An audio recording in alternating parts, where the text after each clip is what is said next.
नमस्कार। राजकीय महाविद्यालय नवलगढ़ के यूट्यूब चैनल पर सभी छात्रों का स्वागत है। आज के इस ऑडियो वीडियो ई व्याख्यान में हम संस्कृत साहित्य स्नातक तृतीय वर्ष प्रथम प्रश्न पत्र के अंतर्गत चलने वाले अंश श्रीमद् भगवत गीता का अध्यापन करवा रहे हैं। श्रीमद् भगवत गीता महर्षि वेदव्यास विरचित महाभारत महाकाव्य का भाग है। गीता महाभारत के षष्ठ पर्व भीष्म पर्व से संकलित है, जिसमें कुल 18 अध्याय है। इन 18 अध्यायों में श्री कृष्ण द्वारा युद्ध भूमि में ही अर्जुन को धर्मोपदेश दिया जाता है, जो संस्कृत साहित्य में गीतोपदेश नाम से प्रख्यात है। गीता न केवल भारतीय संस्कृति अथवा संस्कृत साहित्य का प्रतिनिधि ग्रंथ है, अपितु संपूर्ण विश्व में एवं संपूर्ण दर्शन संप्रदाय में प्रख्याति रखने वाला ग्रंथ है। गीता के इन 18 अध्यायों में से हमारे पाठ्यक्रम में द्वितीय, तृतीय और चतुर्थ अध्याय चलते हैं, जिनमें हम द्वितीय अध्याय का अध्यापन करवा रहे थे। द्वितीय अध्याय के 40 श्लोक हमने गत ऑडियो वीडियो ई व्याख्यानों में पढ़ लिए थे। प्रसंग इस प्रकार है। युद्ध से विमुख अर्जुन है, वो श्री कृष्ण अपने सारथी को युद्ध करने से मना कर देते हैं। युद्ध न करने का वो तर्क ये देते हैं कि युद्ध में मेरे ही परिजन, मेरे ही चाचा इत्यादि मेरे समक्ष है, तो उन मेरे परिवारजनों से ही युद्ध करके उनको जीत करके मैं भला क्या प्राप्त करूँगा। तो ऐसी अवसाद की स्थिति में वो युद्ध करने से मना कर देते हैं और वो किंकर्तव्य विमूढ़ता, असमंजस की स्थिति में चले जाते हैं और अंत में वो श्री कृष्ण को कहते हैं कि हे कृष्ण, आप ही मुझे जो उचित हो वो मार्ग प्रशस्त कीजिए। इस समय मेरा मन है वो कायरता वाला हो गया है, कुछ निर्णय न लेने की स्थिति वाला हो गया है, किंग कर्तव्य विमूढ़ता की स्थिति में हूँ, मैं अवसाद की स्थिति में हूँ। ऐसी स्थिति में मेरे लिए क्या उचित है, हे कृष्ण वो मुझे प्रशस्त कीजिए। मैं आपका शिष्य हूँ और आप मुझे मार्ग दिखलाने वाले हो। उसके उपरांत कृष्ण युद्ध भूमि में ही अर्जुन को उपदेश देते हैं, बड़ा ही गंभीर उपदेश देते हैं। और वो प्रारंभ में द्वितीय अध्याय में आत्म तत्व का वर्णन करते हुए उसकी अविनाशिता, अजरता, अमरता, शाश्वतता, सनातनता इत्यादि का वर्णन करते हैं। वे कहते हैं कि आत्म तत्व को ना ही कोई मारने वाला है, मरण जन्म इत्यादि शरीर के धर्म है, न कि आत्म तत्व के। तो इसलिए हे अर्जुन, तुम्हारे मन में यदि यह भाव है कि मैं इनको मार रहा हूँ, मैं इनका भला कर रहा हूँ, तो वो मिथ्या है, क्योंकि आत्मा ना तो मरती है, ना उसको कोई मार सकता है। द्वितीय बात ये कि यदि तुम एक क्षत्रिय का जो मूल कर्तव्य है युद्ध करना, उससे विमुख होते हो, युद्ध नहीं करते हो, तो वो आने वाले समय में तुम्हारे लिए अपकीर्ति या अपयश का विषय होगा। योद्धा तुम्हारे पराक्रम के विषय में अनेक प्रश्न उठाएंगे, वो तुम्हारी अपकीर्ति का बखान करेंगे, जो कि एक क्षत्रिय के लिए मृत्यु से भी बढ़कर है। और यदि तुम युद्ध मार्ग पर बढ़ते हो तो वीरगति को प्राप्त हो जाओगे, तो तुम्हें स्वर्ग मिलेगा, और यदि जीतोगे तो धर्मपूर्वक जीता हुआ ये पृथ्वी राज्य तुम्हें प्राप्त होगा। इसलिए हे अर्जुन, किसी भी स्थिति में तुम्हारा युद्ध करना ही श्रेष्ठ है। और ऐसे युद्ध तो बड़े ही सौभाग्यशाली क्षत्रिय है उन योद्धाओं को प्राप्त होते हैं, जो स्वर्ग के खुले हुए द्वार की भांति तुम्हें संयोग से अपने आप प्राप्त हुआ है। और ऐसी स्थिति में तुम युद्ध नहीं करने की बात कर रहे हो, ये एक कुशल योद्धा, एक श्रेष्ठ क्षत्रिय और एक तुम जैसे नीतिज्ञ धर्मज्ञ के लिए श्रेष्ठ नहीं है।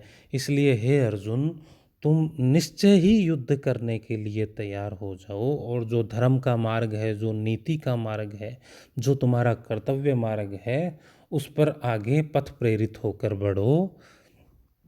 उसी क्रम में अब हम आगे के जो श्लोक है, श्लोक संख्या 41 से लेकर 45 तक के जो श्लोक है, उनका अध्यापन अब हम प्रारंभ कर रहे हैं। 40 श्लोकों का हमने अध्यापन कर लिया था। 41वां श्लोक है, व्यवसायित्मिका बुद्धि रेके है कुरुनंदन, बहुशाखा ही अनंतश्च बुद्धियो अव्यवसायिनाम। इस श्लोक में श्री कृष्ण अर्जुन को व्यवसायित्मिका बुद्धि का और अव्यवसायी सकाम पुरुषों की बुद्धि का वर्णन करते हुए कह रहे हैं। ये दो टेक्निकल शब्द आए हैं हमारे। व्यवसायिका बुद्धि, यहाँ छोटे प्रश्नों में कई बार पूछ लिया जाता है कि व्यवसायत्मिका बुद्धि क्या है, द्वितीय अध्याय के आधार पर स्पष्ट कीजिए। कृष्ण अर्जुन को कह रहे हैं व्यवसायत्मिका बुद्धि एके है कुरुनंदन है। हे कुरुनंदन, हे कौरव में श्रेष्ठ, हे कुरुपुत्र, कुरु जनपद के पुत्र, व्यवसायत्मिका बुद्धि, जो व्यवसायत्मिका बुद्धि है, एके है, ई है, वह इस लोक में एक ही होती है, उसकी शाखाएं नहीं होती, वो बंटी हुई नहीं होती। जो व्यवसायत्मिका बुद्धि जिन पुरुषों में होती है, वह वस्तुतः एक ही होती है, उसमें विभाजन, उसमें द्वंद्व, उसमें शंकाएं नहीं होती। वह निश्चय करने वाली जो बुद्धि है, जो विवेकी जनों में पाई जाने वाली बुद्धि है, वह वस्तुतः एक ही होती है। उनके मन में अनेकों संशय शाखाएं नहीं होती है। बहुशाखा ही अनंताश्च बुद्धियो अव्यवसायिनाम। बहुशाखा, बहुत सी शाखाओं वाली, अनंताश्च और अनंत, बहुत सारी हैं, बुद्धियों, जो बुद्धियां हैं, वो किनकी होती है? अव्यवसायिनाम, जो अव्यवसायी लोग होते हैं, उन लोगों की बुद्धियां तो बहुत सी शाखाओं वाली और अनंत प्रकार की होती है। अर्थात वो पल भर में ही क्या विचार कर लेते हैं और थोड़े ही क्षण बाद अपने ही विचार को झूठा सिद्ध कर देते हैं। यानी क्षण क्षण में उनके विचार बदलते हैं, एक निश्चय पर, एक विवेक पर उनके विचार नहीं रहते। ऐसे अव्यवसायी पुरुषों की बुद्धि है, वो बहुत शाखाओं वाली और अनंत होती है। और इसके विपरीत जो व्यवसायत्मिका बुद्धि होती है, हे अर्जुन, वो तो एक ही होती है, उसमें कोई विभेद नहीं होते। तो यहाँ एक तकनीकी शब्द आया है, व्यवसायत्मिका बुद्धि। तो व्यवसायत्मिका बुद्धि का हम छोटे प्रश्नों में उत्तर लिखेंगे कि जिस पुरुष की, जिस विवेकी व्यक्ति की बुद्धि बहुत शाखाओं वाली और अनंत नहीं होती, जो निश्चित रहती है, जो एक ज्ञान पे अडिग रहती है, एक ही निर्णय करने वाली होती है, ऐसी बुद्धि को व्यवसायत्मिका बुद्धि कहा गया है गीता में। यहाँ अनुष्टुप छंद है, जिसका हमने लक्षण पूर्व वीडियो में पढ़ लिया था। आगे हम 42वें और 43वें श्लोक पर पढ़ते हैं, जो दो श्लोक समुच्चय के रूप में है। उन दोनों श्लोकों में जो स्वर्ग की महिमा का मंडन करने वाले लोग हैं, जो सकाम लोग हैं, जिनकी कामनाएं हैं और जो प्रत्येक कार्य कामनाओं से प्रेरित होकर अथवा इच्छाओं से प्रेरित होकर करते हैं, उन लोगों के स्वभाव का वर्णन उक्त दो श्लोकों में किया गया है। वाचन इस प्रकार है, याम इमाम पुष्पिताम वाचम प्रवदन्ति विपश्चितः वेद वाद रता पार्थ न अन्यदस्ति इति वादिनः कामात्मान स्वर्गपरा जन्म कर्म फलप्रदाम क्रिया विशेष बहुलाम भोगेश्वर्य गतिम प्रति। यहाँ स्वर्गपरायण जो सकामी लोग हैं, उनके स्वभाव का वर्णन है। याम इमाम पुष्पिताम वाचम प्रवदन्ति अविपश्चितः।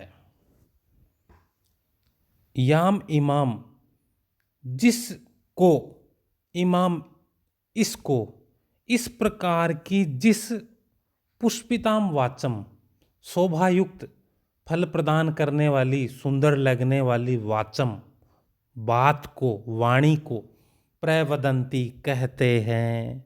क्रियापद क्या है? प्रवदंती, कहते हैं।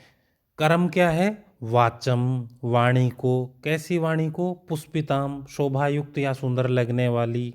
इमाम, इस प्रकार की। याम, जो, इस प्रकार की जो सुंदर लगने वाली शोभायुक्त वाणी है, उसको कहते हैं। कौन कहते हैं? वेदवाद रता, जो वेदों को ही अंतिम मानने वाले हैं, जो वेदों में रत है, ऐसे लोग वेदवाद रता, जो वेदों में ही प्रीति रखने वाले हैं, वेदों में ही विश्वास रखने वाले हैं। पार्थ, हे अर्जुन, न अन्यत अस्ति इति वादिन है।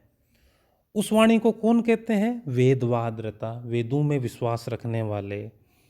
न अन्यत अस्ति इति वादिन है, और जो यह भी मानते हैं कि वेदों के अलावा अन्य कुछ है ही नहीं, जो बात वेदों में लिख दी गई उनके अलावा कोई दूसरा विवेक ज्ञान है ही नहीं, ऐसा बोलने वाले प्रवदंती कहते हैं। किसको? वाणी को। कैसी वाणी को? पुष्पित वाणी को, शोभायुक्त वाणी को। कामात्मन है, जो कामनाओं में डूबे हुए हैं, जो सकामी लोग हैं, जिनकी आत्मा में कामना बसी हुई है, वे क्या उस वाणी के विषय में कहते हैं? किस वाणी के विषय में? पुष्पिताम, जो शोभायुक्त लगती है। इमाम, इस प्रकार की। अब वो वाणी किस प्रकार की है? स्वर्ग परा, जन्म कर्म फलप्रदाम। स्वर्ग परा, जो स्वर्ग को प्राप्त कराने वाली है। जन्म कर्म फल प्रदान, और जो जन्म और कर्म फल प्रदान करने वाली है, जिसकी वजह से बार बार जन्म लेना पड़ता है और कर्मों का फल भोगना पड़ता है। ऐसी उस क्रिया विशेष बहुलाम, बहुत सी क्रियाओं के विस्तार वाली, भोगेश्वर्य गतिम, भोग और ऐश्वर्य की प्राप्ति कराने वाली उस वाणी को, उस शोभायुक्त वाणी को वेदवाद रता, वेदों को मानने वाला। न अन्यत अस्ति इति वादिन, वेदों के अलावा अन्य कुछ नहीं है, ऐसा कहने वाले हैं। कामात्मन है, सकामी लोग। स्वर्ग परा, स्वर्ग को ही परम लक्ष्य मानने वाले लोग उस शोभायुक्त वाणी के विषय में कहते हैं। अब यहाँ कर्तृपद कौन है? लोग। कैसे लोग? वेदवादरता, ये कर्ता का विशेषण है। कर्ता यहाँ पर प्रथम पुरुष बहुवचन में है, और उसकी क्रिया क्या है? प्रवदंती, कहते हैं। कौन कहते हैं? वेदवादरता, जो वेदों में ही रत रहने वाले हैं। न अन्यत अस्ति इति वादिन, वेदों के अलावा अन्य कुछ नहीं है, ऐसा कहने वाले हैं जो। कामात्मन, जो सकामी है। स्वर्ग परा, जो स्वर्ग को ही परम मानने वाले हैं। अविपश्चित, ऐसे अविवेकी लोग। यहाँ इन अविवेकी लोगों के विशेषण क्या क्या है? वेदवादरता, न अन्यत अस्ति इति वादिन, कामात्मान है, स्वर्ग परा। ये सारे विशेषण है वो कर्तृपद के विशेषण है। कर्तृपद क्या है? अविपश्चित है। अज्ञानी अविवेकी लोग। कैसे अज्ञानी अविवेकी लोग? वेदवादरता, न अन्यत अस्ति इति वादिन, कामात्मन स्वर्ग परा, अविपश्चित प्रवदंती। वो लोग कहते हैं। किसको कहते हैं? पुष्पिताम वाचाम, शोभायुक्त वाणी को। इमाम, इस शोभायुक्त वाणी को। किस शोभायुक्त वाणी को?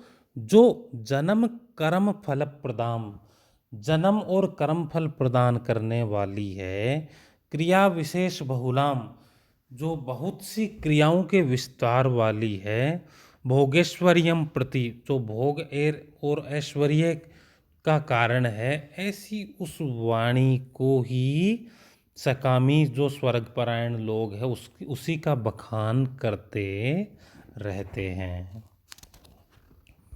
आगे 44वां श्लोक है, जिसमें श्री कृष्ण अर्जुन को भोग और ऐश्वर्यों से ऊपर उठकर व्यवसायत्मिका बुद्धि में स्थित होने का उपदेश देते हैं। वाचन है, भोगेश्वर्य प्रसक्ता नाम तया प्रहित चेतसाम व्यवसायत्मिका बुद्धि समाधो न विधीयते। भोगेश्वर्य प्रसक्ता नाम, भोग ऐश्वर्य प्रसक्ता नाम, भोग और ऐश्वर्यों में जो प्रसक्त है, आसक्त है, जिनका मन भोग और ऐश्वर्यों में अटका हुआ है, ऐसे लोगों की, दूसरा शब्द क्या है, तया अपहृत चेत साम, तया उसके द्वारा, अपहृत चेत साम, जिनका चित्त है वो अपहृत कर लिया गया है, जिनके चित्त का अपहरण कर लिया गया है, जिसके द्वारा, किसके द्वारा, जो पहले अभी बुद्धि कही गई है ना, जो सकामी पुरुषों की स्वर्ग वाली बातें हैं, जो केवल कामनाओं से युक्त बातें हैं, उन बातों के द्वारा जिनका चित्त है वो हर लिया गया है, जिन जो भोग और ऐश्वर्य में आसक्त है, ऐसे लोगों की बुद्धि व्यवसायत्मिका समाधो न विधीयते। ऐसे लोगों की जो बुद्धि है वो समाधि में स्थित नहीं होती है।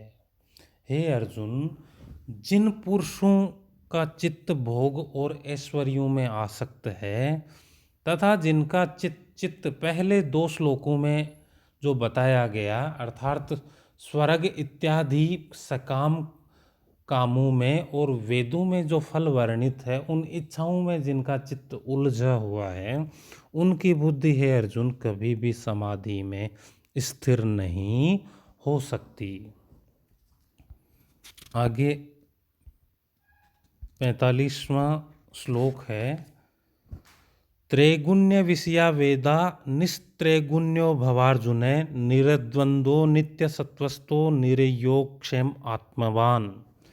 यहाँ श्री कृष्ण अर्जुन को इन तीनों गुणों से ऊपर उठकर और जो वेदों में वर्णित सकाम बातें हैं उनसे ऊपर उठकर आत्मस्थित होने का उपदेश दिया है। त्रैगुण्य विषया वेदा, श्री कृष्ण कह रहे हैं वेदा, जो वेद है जिनको अभी बताया गया था वो कैसे है, त्रैगुण्य विषया, त्रिगुण विषय वाले हैं, सत्व रजस तमस जो 3 गुण है उनसे संबंधित है। जो चारों वेद है और उन वेदों में वर्णित जो भी कर्मकांड है वो क्या है, 3 गुणों का विषय है। निस्त्रैगुण्यो भवार्जुन, हे अर्जुन तुम है तीनों गुणों से ऊपर उठो। निस्त्रैगुण्य, जो 3 गुण है उनसे ऊपर उठो, उन 3 गुणों वाला मत बनो। निर्द्वंदो, तुम द्वंद्व रहित हो जाओ, सुख दुख जो भी है, राग द्वेष सुख दुख शीत उष्ण जो भी सांसारिक जो द्वंद्व है उन सब द्वंद्वों से ऊपर उठो। नित्य सत्वस्तो, नित्य ही सत्व जो सत्य है जिसकी सत्ता है उसमें स्थित रहो। निरयोग क्षेम, और योग क्षेम की कामना से भी तुम ऊपर उठो।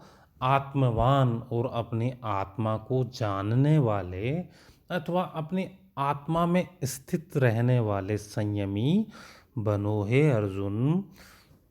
क्योंकि तीनों वेद है वो त्रैगुण्य विषया, तीनों गुणों से संबंधित है।